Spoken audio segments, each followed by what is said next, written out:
Vamos a meternos de lleno en una idea fundamental: cómo navegar las enormes presiones sociales que nos rodean.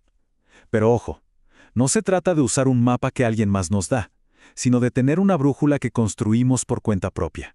Justamente de eso se trata este análisis, de ver la ética como esa brújula interna. A ver, imaginemos esto por un momento. La cultura, la política, la opinión general son como corrientes en el océano. Invisibles sí, pero con una fuerza tremenda. Nos están empujando todo el tiempo y muchas veces ni siquiera nos damos cuenta. Y claro, aquí es donde surge la pregunta del millón, la que va a guiar toda nuestra reflexión. Frente a estas corrientes, ¿qué somos? ¿Somos un barco que tiene timón y sabe a dónde va? ¿O somos simplemente un tronco flotando a la deriva? Miren, el contraste es clarísimo. El tronco es pasivo, se mueve por pura inercia, se adapta a lo que venga, sin un norte fijo. El barco, en cambio, el barco es otra cosa. Es activo, tiene sus herramientas para navegar, ¿cierto? Su brújula ética funciona como timón y sus principios son el ancla para no ser arrastrado. Y aquí está el meollo del asunto. Sin un marco ético consciente y propio, es facilísimo que la corriente nos lleve. Uno termina, casi sin pensarlo, adoptando la narrativa que más suena, la que prevalece, sin hacer preguntas. Nos volvemos parte de la corriente.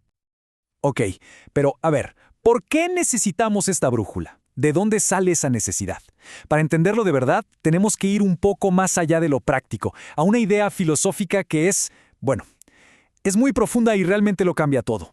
Aquí entra el filósofo Emmanuel Levinas con un concepto que es, potentísimo. Cuando él habla del rostro del otro, no se refiere a la cara física, a los ojos y la nariz, no. Es la manifestación de la humanidad vulnerable de otra persona.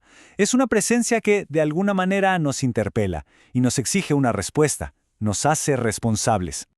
Levinas dice que de ese rostro del otro emana la primera orden de todas, y esto es crucial. Este mandato viene antes de cualquier ley social o religiosa. Es el límite fundamental que la sola presencia de otro ser humano le pone a nuestra libertad, a nuestro poder. Justo ahí, en ese momento, nace la ética.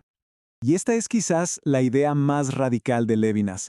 Él plantea que ser ético no es una elección que hacemos. No, es que nuestra propia conciencia, nuestro yo, despierta en el momento en que nos sentimos responsables por el otro. O sea, la responsabilidad no viene después de la libertad, sino que la precede, la funda. Para que quede más claro, Levinas distingue entre lo mismo, que es básicamente el mundo del yo, del ego que intenta absorberlo y entenderlo todo desde sus propias categorías, y el otro, que es aquello radicalmente diferente, eso que no podemos controlar ni asimilar, eso que rompe nuestra burbuja y nos obliga a responder. Bueno, dejemos por un momento esta filosofía tan densa y volvamos a algo más práctico. Si este encuentro con el otro es la base, ¿cómo lo implementamos? ¿Cómo se come eso? Pues una buena forma de verlo es pensar en la ética personal como si fuera nuestro propio sistema operativo, uno que instalamos a conciencia en nuestra mente. Y aquí es vital hacer una distinción. Moral y ética suenan parecido, pero no son lo mismo. La moral viene de mores, las costumbres. Es lo de afuera, las reglas del grupo, la inercia cultural. En cambio, la ética viene de ethos, el carácter. Y esto es interno, es el resultado de una reflexión personal sobre los principios que deben guiar la propia vida. De hecho, Erich Fromm refuerza esta idea. Él diferencia entre una ética humanista, que es la que se desarrolla con base en la razón y el bienestar, y una ética autoritaria, que simplemente se trata de obedecer a un poder externo, ya sea la cultura, el Estado o la familia. Bien, ahora vamos a aplicar este marco. Veamos qué pasa cuando nuestro sistema operativo interno, nuestra ética, choca de frente con las presiones de afuera, con la moral del grupo. El proceso interno funciona más o menos así. Primero, aparece una presión social. Todos lo están haciendo. Luego, el impulso moral, el de la costumbre, nos dice, mejor adáptate, no hagas olas. Pero justo ahí es cuando entra en juego el sistema ético, para preguntar, un momento, ¿esto de verdad se alinea con mis principios? Y solo entonces se toma una decisión verdaderamente consciente. Y esto pasa en todos lados.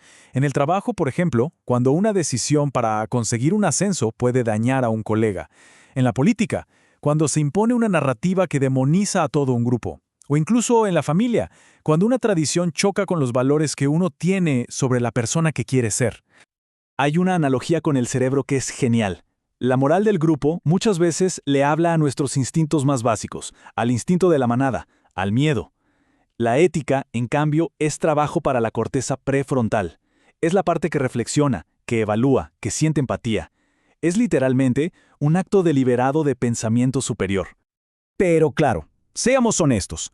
Usar el timón en vez de dejarse llevar no es nada fácil. Elegir una ética personal por encima de lo que dicta el grupo, bueno, eso tiene consecuencias. Fromm lo llamaba el miedo a la libertad. Y es que la autonomía mental puede sentirse muy solitaria.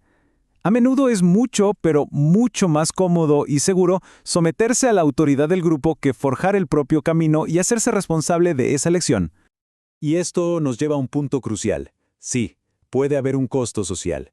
Pueden etiquetarnos de difícil, de problemático, o incluso pueden hacernos a un lado. Pero ese es el precio que se paga por la integridad, por la soberanía de la propia mente. Al final del día, lo que está en juego es esto: la decisión de no ser una pieza más en un sistema con el que no estamos de acuerdo, de no ser un cómplice silencioso de narrativas o acciones que van en contra de nuestros principios más profundos. Así que cerramos con esta reflexión volviendo al inicio. Cuando las presiones culturales, políticas o familiares tiran con toda su fuerza, hemos construido una brújula interna lo suficientemente sólida para saber hacia dónde queremos ir realmente. La pregunta, por supuesto, queda abierta.